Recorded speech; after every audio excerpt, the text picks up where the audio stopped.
And I'm like, if I'm going to do this, I want to go all the way. There were no Latinas in the organization where I was at.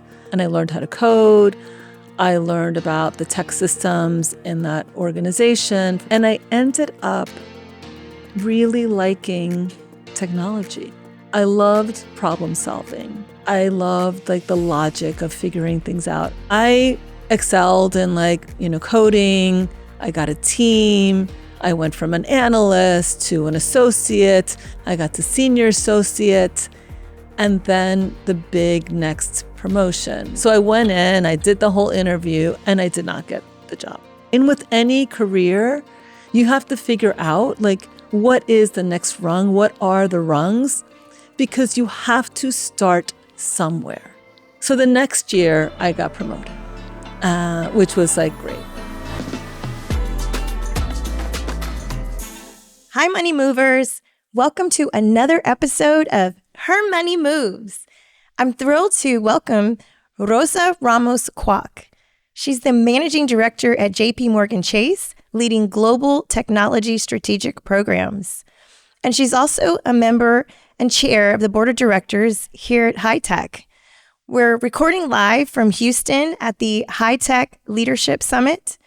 And with over 25 years of experience, Rosa began her career as a technology trainee, and she rose to become the first Hispanic woman to be promoted to managing director in technology at Morgan Stanley, and has been recognized as one of the top 50 Latinas in corporate America. Rosa, welcome to the show. I'm glad to be here. Thank you. Thank you for inviting me to be here as my first podcast. So Yay! I feel like this is a milestone for me personally. Well, we're so excited that we are the first. Yes, absolutely. So I know you're Dominicana. Were you born Dominican and proud. Yes. So let's talk about your career path. Where you're from? How did you get into tech? So my story is a little bit interesting in that I don't have a technology degree. I have a liberal arts degree. I came to the States as a toddler with my parents. They fled the Dominican Republic, fleeing the dictatorship that was there, a whole host of things, a better life, all the things that an immigrant would want, right? Mm-hmm. And so we came to New York City, the Washington Heights section. So when I say that I'm Dominican, I'm very Dominican, right? I am from the Heights, right? Not like the Lin-Manuel Miranda movie, like the real Heights, right? And so English is my second language. And we lived in a little one-bedroom apartment with my siblings and my parents, fifth floor walk-up. And, life was good, right? It was just, we were in a new country, learning all the ways of the world. I went to school. I learned how to speak English. And, went to public schools all my life.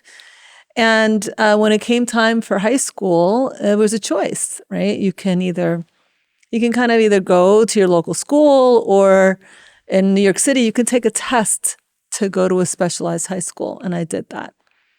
And so I was accepted to the Bronx High School of Science. And being in that environment, you learn about college. A lot of Latinas in the kinds of neighborhoods that I'm from, mm-hmm. they don't even know that college is a possibility. And so I was fortunate that and earned a right to go to the school that was, everybody there was going to college, right? So I went to New York University. I tried a number of different things. We all have designs of being a doctor, being this, being that. And you have to find your way, right? Mm-hmm. And so there wasn't really anything that called to me. So I majored in liberal arts. I majored in psychology and classics. And it's what are you going to do with that degree? And I thought I was going to go to grad school. So I had recommendations to go to grad school and continue on to grad school. And I'm let me work for a couple of years. So the only thing that I was eligible to do were jobs that were open to all majors, because I didn't specialize really in anything in particular. And so I saw this opportunity for a training program that caught my eye because it was open to all majors.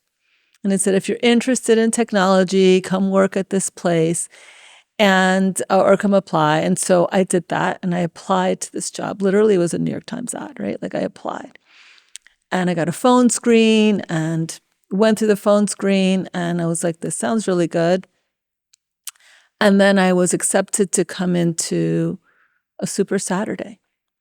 And look, I went to Bronx High School of Science. I had done a lot of, using of technology. I've done math and I've done a lot of science courses. So, the act of like learning something was not foreign to me. And it was something that I thought was interesting. And so I was accepted to this training program after this very rigorous interview process. It was about 100 people on that Saturday that were interviewing for 12 positions. Mm-hmm. And I was one of the 12 people selected. Yes. And I was the only Latina selected to that class. So I went through in a financial services firm, a very prestigious one. I went through a training program, a boot camp, and I learned how to code. I learned about the tech systems in that organization for that financial services firm. And I thought I would be there for a couple years until I figured out what I really wanted to do with my life. And I ended up really liking technology. I loved problem solving.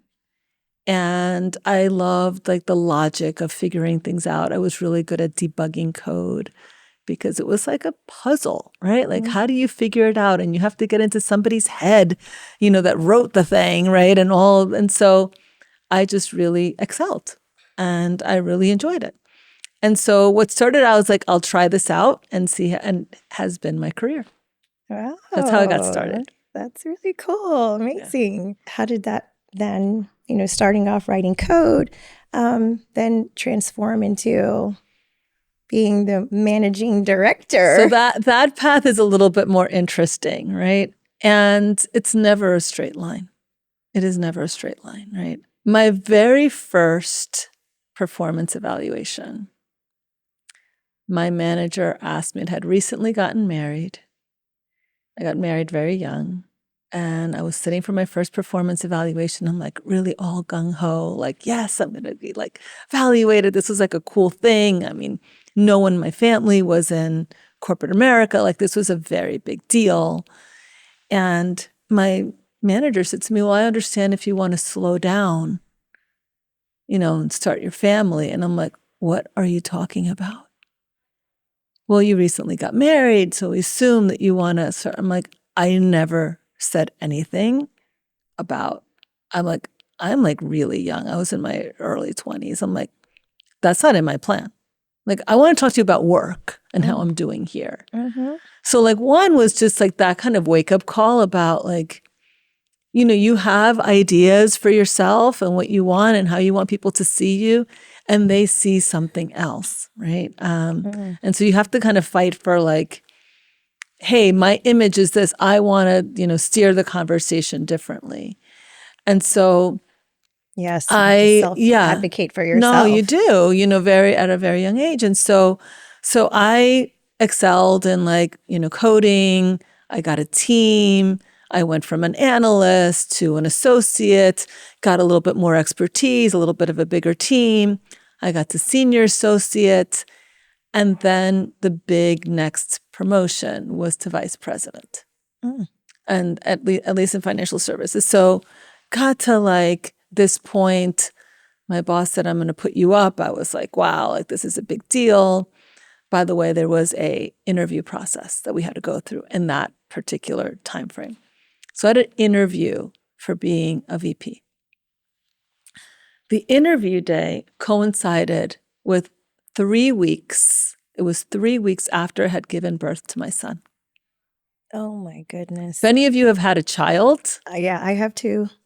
And 3 weeks after you give birth, you don't feel like yourself. Your body is still healing. Your body is still healing. Oh my You gosh. don't fit into any clothes. I was, nursing my son. I was I couldn't be away from him for that long. Mm-hmm. And so I said to HR, you realize I'm on maternity leave, and which by the way was only 6 weeks. So I was on maternity leave, and you realize like I'm still nursing my son, and like I gave birth 3 weeks ago. Their response to me was like, well, everybody else is coming in. So I put on whatever clothes I could. I literally remember having to adjust one of my skirts because it was like too tight. So I adjusted a wraparound skirt. It was like, I looked at kind of cute, but like clearly not like my best interview suit because it didn't fit. So I went in, I did the whole interview, and I did not get the job. I did not get promoted that year. I went back, spoke to some of my colleagues after the whole process, and some of them had gotten promoted and I didn't. And I was disappointed, right? And, my colleague said to me, well, Rosa, like you were on vacation. So like you weren't here the whole year, you were on vacation. I'm like, what? What do you mean I was on vacation? My maternity leave? Like literally someone said this to me. It's like unbelievable. Wow. Like this doesn't happen today, thank God, right? This is just like— It probably still does. Well, hopefully it doesn't. So the next year I got promoted, which was like great. And you started on your way. And with any career, you have to figure out like, what is the next rung? What are the rungs? Because you have to start somewhere. Whether that is to associate, to senior associate, whatever it is, analyst to associate, you have to start somewhere. Mm-hmm. And so my next rung was executive director. So like I'm all gung-ho. I worked on these big projects and like was working my way to that. And so my first try at executive director, I had been working on this huge project, the conversion to the new euro. And I thought like, wow, this is going to be like, people were like, depending on the work that I did, like it was mentioned in every meeting. And I'm like, this is going to happen, right? And it didn't. My first try. And I remember talking to someone about it, a senior manager. And he said to me, you have to be well above the bar. Well above the bar. I had to be well above the bar. So being at the bar was not enough for someone like me. I had to like well above the bar. And that was like, an interesting message. And then the following year, look, you have to just get back up. And if you really want it, you have to go for it. And you cannot let that hold you back. And then the following year, I got promoted to executive director. And then, and I've talked about this in many other talks, so this is not, for anybody who knows me out there, this is not like a big surprise. But then the big promotion is managing director. But how did you internalize getting told you have to be well above the bar? I mean, how were you able to receive that, and what did you do? I mean, I just, there's one thing that Latinas have that I call an X factor. One, we know how to work hard. Yes. Our work ethic is just, there is nothing like a Latina work ethic. I am sorry. It is just phenomenal. And so I just went back at it. And I thought, you know what? I deserve to be there. And I'm going to do, it's a challenge. It's like, I'm going to rise to the challenge. And so the following year I did, but like that was not where I wanted my story to end. And I'm like, if I'm going to do this, I want to go all the way. There were no Latinas in the organization where I was at. There were no managing directors in technology that were Latina, that looked like me. None. Not even a Latino male, none. And so I, was going through, doing great work, delivering all of these things. And I'm looking around and I'm like, all these people are getting, not all, but like people are getting promoted to MD. And I'm like, I see myself at their level. Like, why not me? So I had the conversation with my manager. And I'm like, listen, like, I want to talk to you about like my career, my next steps. This is my aspiration, right? And even having that conversation is hard. Like even having the guts to say like, this is what I want. When you have as a child, right, in our culture, been told like, be seen and not heard. Mm-hmm. Be grateful. You have a really good job. You have a really good position. They already promoted you a couple times. Like, why rock the boat? It's like, well, because I want more. And somehow like that is not like a bad thing to say. Like that is okay to have ambition, right? So I have the meeting with my manager and he looks at me a little perplexed. And he's like, Rosa, like, you're not even on the radar. I'm like, wow. And like, it was like, that was like a punch in the stomach, right? Like that's a punch in the stomach. So like, I'm like proud of Rosa at that point because I was just like, okay, that's not what I want. So what can we do? And I said we, not I, because I knew like there was no way that I could do this on my own. We need other people. I needed him to help me. And this is one lesson that I took from that conversation. I would have loved nothing more at that point than to hear, you're doing great. You're on the right track. You'll get there.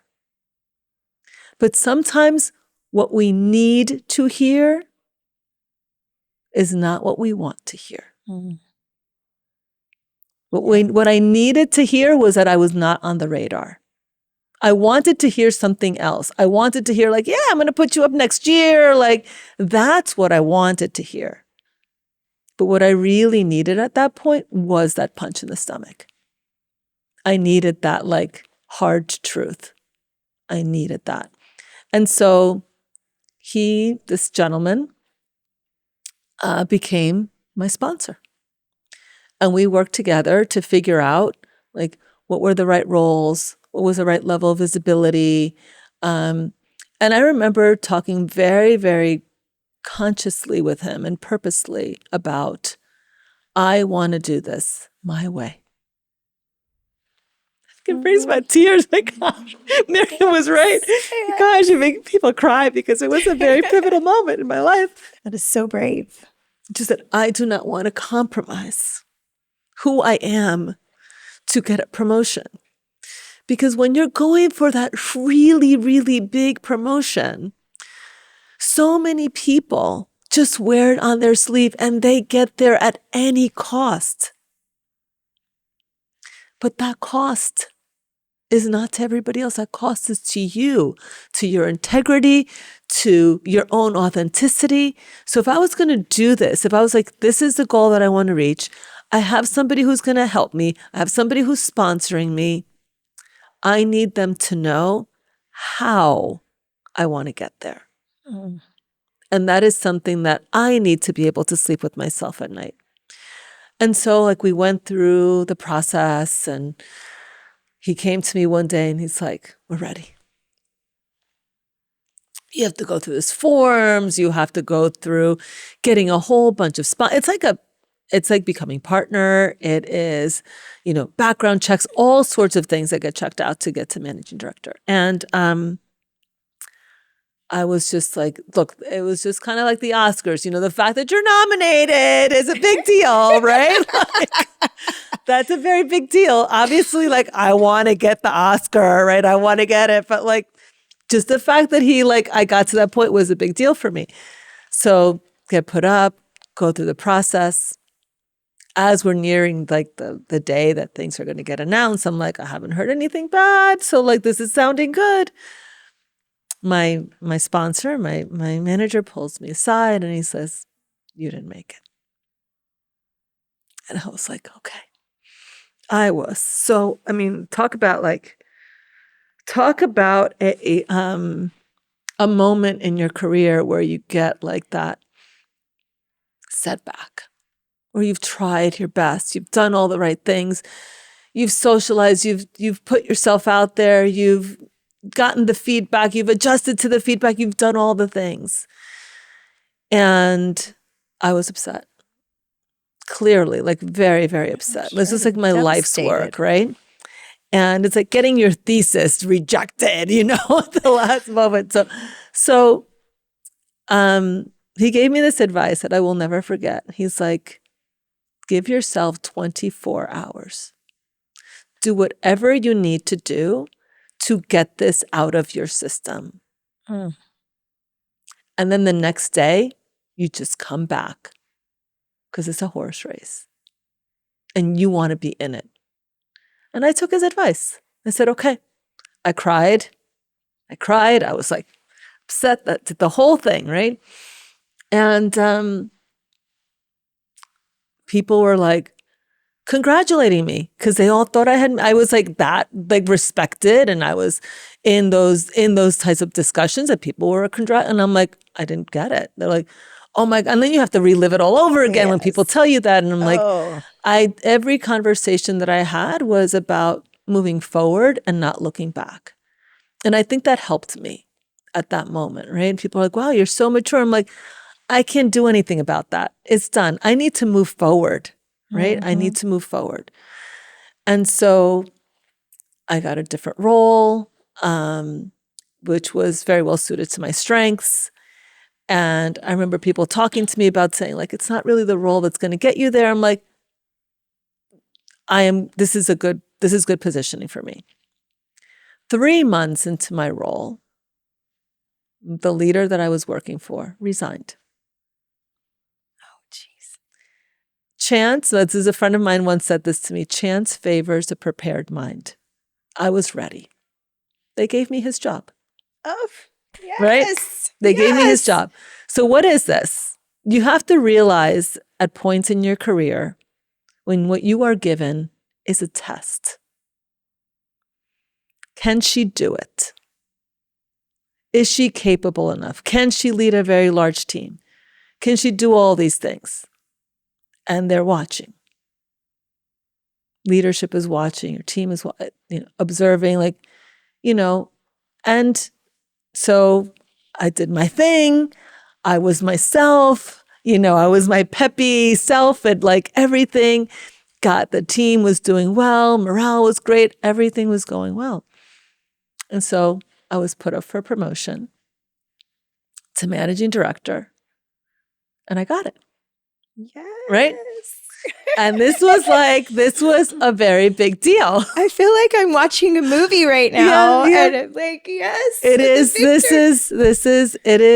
is a journey, right? It is a journey, and it took a lot of commitment, and it also took a lot of disappointment, and then learning from that disappointment. And it took a lot of perseverance, being resilient. These are all things. I'm an immigrant. We know a little thing or two about resiliency. A lot about that, right? And it just took that. And so the day that I got promoted, I realized something, and people around me realized that, which is at that time in that organization, I was the first Latina, the first person of color to be promoted to managing director in technology in that organization. Yes. And so I will never forget this gentleman that I knew, Latino male, came up to me and they're like, Rosa, do you realize this is what happened today? And I'm like, I'm on cloud 9. If there's a cloud 25 or 100, that's the cloud that I was on, right? I was just walking on air that day. And I'm like, yes, I just got promoted. I'm so happy. And he's like, yes, and it means that it could happen to the rest of us, that it's possible for us. And so in these moments, when you're going through tough times, when you're trying to persevere through a career, when you have aspirations that maybe other people don't, or that, that path is really hard for you for whatever reasons, maybe the right role, maybe you didn't have the right sponsorship, maybe you didn't have all of those things, right? You also have to remember that it's not just senior leaders who are looking at you to take their cue. It's also people who look up to you. Being a role model, in order to be a role model, you can't just sit in a corner and turn away. Like a role model means that you are visible because people need to see you. They need to see that you can persevere through struggle. Yes. Because they may be going through that as well, right? And so I am a very big fan about sharing not just the wins that I've had, but also the disappointments. Because those disappointments is what has made me a great mentor. It's what's made me a great leader. Because I know what it feels like to get that punch in the stomach. Oh, yes. Right? So anyway, so that's my story to empty. It's a little bit long, but that's my story to empty. Oh my gosh. You have an incredible journey. I know everybody's talking about writing books. So like I'm gonna write this all down one day. Wow. Thank you. Thank you so much for sharing that. Wow. And let's now talk about money. Let's talk about finances a little bit and financial empowerment advice that you can give to our money moving audience. What practical advice would you give to women who are starting their careers on, how to manage and grow their finances? So a couple things that I will just say, right? Which is we don't talk a lot in our culture about money. Yeah. And I'm really glad that you're having this podcast to do this. Because we always ask, like, how are you doing? God knows, everybody asks about your love life, or they ask about, like, when you're having a kid. Like, if you're a woman, like, when you're having a kid, like, all these, like, we get asked everything under the sun, except how much do you have in your savings account? No one has ever asked that question, right? So one of the things that I always set out to do by working was to be financially independent. And what does that mean? Like, to be financially independent, one of the things that I have done is to make sure that I don't live above my means. So in financial services, you get bonuses. And a lot of people like to consume those bonuses. And it is part of your salary, right? I never did that. I always put it away. And I lived on, like, my base salary. Did it mean that I had a fancy car when I first starting out? Nope. I didn't know how to drive anyway, so it didn't matter.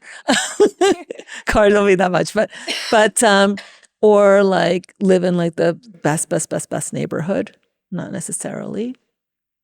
But having goals is important. So when you are starting out, what is it you want to attain? You want to save up for a home. You want to save up for a down payment. You want to save up for a trip. Whatever it is, having goals makes sure that you are, like, working towards attaining them. And just know that a career is very long. So when I was starting out, I didn't go on fancy vacations. I didn't, like, have a nice home. I didn't have a nice car. I didn't have any of that. I was working towards that. But first I had to do that. So I think saving is a very big deal. And I had other goals too. I wanted to make sure that I had a nice retirement, like money saved away for retirement. So max out on your 401k and then some. Like, this is something very, very simple to do that you don't have to think about. Yep. And that compounded interest. I mean, especially if they start early. Yes. How much You just do it from day one. Like, just do it. Like, especially if you're $1 million after several years. Especially if your company matches, like, that is like free easy money, right? Like, so just do that. Like, just like do that, because even if you save nothing else, that is a savings for your future, right? So, like, very big fan about doing that. Having goals. I always wanted to own a home. And I wanted to own a home, and I wanted to make sure that when I applied for a mortgage, I would be able to not need, like, extra insurance or anything like that. So I made sure, like, I need at least 20% down. Not 10%, not the minimum. I want to have more than that. And so that became a goal. And so I educated myself about like, what is the mortgage process? What do I need? What could I afford? It was just important to me. And so like, I made sure that then I saved up, and that became my goal. Mm-hmm. And I had that. Right. So like doing that kind of savings, investing in any way that you can. Investing does not have to be I have to pick these stocks, I have to do all these things. That's not what I do, right? I have some mutual funds. I go to, I have a planner, an accountant that we go to that says like, am I on the right track financially? Speak to somebody about your goals, somebody that is licensed, somebody that you trust, somebody that knows you. Like, don't just go to somebody that you meet, that solicits you somewhere. Like, go to a reputable person that is licensed, that is part of a bigger firm that you can have, or an accountant. Accountants do this as well, that will go through your finances and do a health check. We go to doctors to get health checks. Yeah. Right? Yeah. How are you doing with your finances? How do you want to live? What are you doing? I had other goals, which is to make sure that my children, I have 2 children, that they can go to whatever college they wanted. Yep. So the 529 plan. I actually didn't do a whole 529. I did partially 529 and partially a trust for minors. Because 529s can only be used for education, and education only. So for me, like, I wanted to hedge a little bit. So I did partially 529 because there's tax benefits to that. And then I did a fund for a little bit for everything else. Because if there was any money left over, then like they could keep it, right? For themselves, for their own nest egg. Both of my children went to the college of their choice. No finance. And this is from somebody who immigrated to the United States, lived in a 1-bedroom apartment with her family, in a 5th floor walk-up, making less than minimum wage. Wow. Yes. So like it can happen. There's another little trick that I used to do that many of us wouldn't think about. But like if you have children, you can put pre-tax dollars away for dependent care. So your children can go to daycare or, nursery school, whatever, right? Well, you put those pre-tax dollars in, you put in the bills for your school, and then you get the money back, right? We used to put that right back into their funds for their future. That's an extra another savings, right? And like, I'm already paying out, I'm getting it back because it's pre-tax, and it doesn't feel like you are like dipping into something extra to do that. That's just a little trick. Wow. Yep. And it just adds up. Yes. And these are all the tricks that we need to learn, that we're trying to, share these tricks with. Yeah. Or how much is enough, right? Like, so we had conversations, my husband and I had conversations with our financial planner about what kind of college do we want our children to go to? And I said, I want them to go to, and I looked up the most expensive university that they could ever go to. I mean, I didn't know if they were going to get in. But I said, what is the most expensive university? I'm like, I'm going to multiply that by 4, and that's what I'm going to save up for. So you have to educate yourself as well about what is the goal that you want to attain so that you can get there. Yeah. Right. So I think that's another piece too. You have to do some homework. Yes. Wow. So I don't know. Those are a couple of things that I've learned along the way. Those are really great tips and tricks. So let's talk about technology and innovation in finance. Yeah. So with your extensive experience in technology in the financial sector, what are the key trends that you believe will transform the financial industry, and how can we as women position ourselves to be at the forefront of those changes? So I would be, I think everyone right now, unless you are living under a rock, if you have not heard the word and the term artificial intelligence, machine learning, large language models, get to know what those things are. That is going to be a game changer in every industry. And so if you haven't tried a ChatGPT and seen and have really experienced what that is going to look like and what that feels like when you ask this question to a machine and you get back something that's intelligible and written well. It's just like, oh my gosh, this is real. Are we living in Terminator land, right? Like this stuff is real. This is real.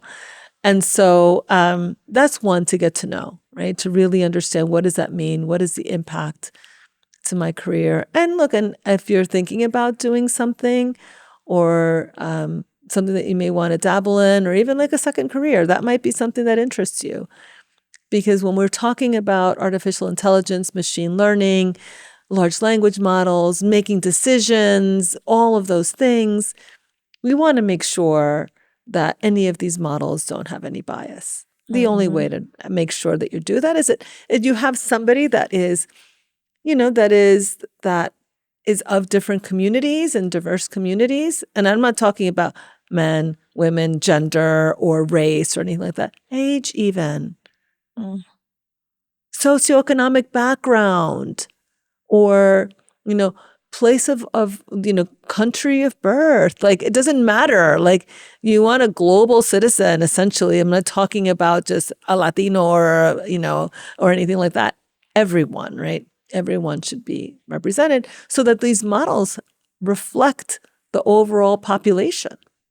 Yes. And when we talk about curating data and all of that, like, who's looking at all that, you want that to be, to reflect the overall population, the entire population, not just like one or two, types. So that's a big one, I think. And everyone should just lean in and try it, just to try it and see what you think. Yes, that is fantastic advice. So before the end of every show, I always love to ask our guests, what are you dreaming bigger about? That's a good question. And I also think, by the way, that's not a question that we ask ourselves, our children, our daughters. And that's actually one piece of advice that I would wish that I would have taken myself when I was growing up. It's like, have a dream. Okay, I have a dream. I always wanted to be successful. That was my dream. Like, if you asked me, like, what did you want to be when you grew up? I would say, I want to be successful. The question I should have asked myself is like, what's beyond success? And so, like, for me, it's around making sure that I use my platform, whatever the platform is, whatever I have achieved, to better others, to inspire others, and to be a role model in a big way. Like, that is what's next. And to do that in an organization, wherever it is. But I think that, to me, is what I want to see, because I think, and I talk a lot about this with my colleagues and my friends here at HITEC too, is about women supporting women, Latinas supporting Latinas, and it comes in very small ways, right? Like, and many of my colleagues today who got an award, who was in line to take their picture? I was, right? It's not always about you. It's always about it's about you, but also about what you can do for others and how you're moving our community along, whatever that community is that you're involved in. It could be women, it could be Latinas, it could be, where you live, it could be an organization, it could be a university, whatever that organization is that you define it. But how are you being a, contributing member to that community, that society, that organization? And I think, more to come. I have to figure out what my next is, but that's. Well, we know from your story that whatever it is, it's going to happen because you're going to be so determined.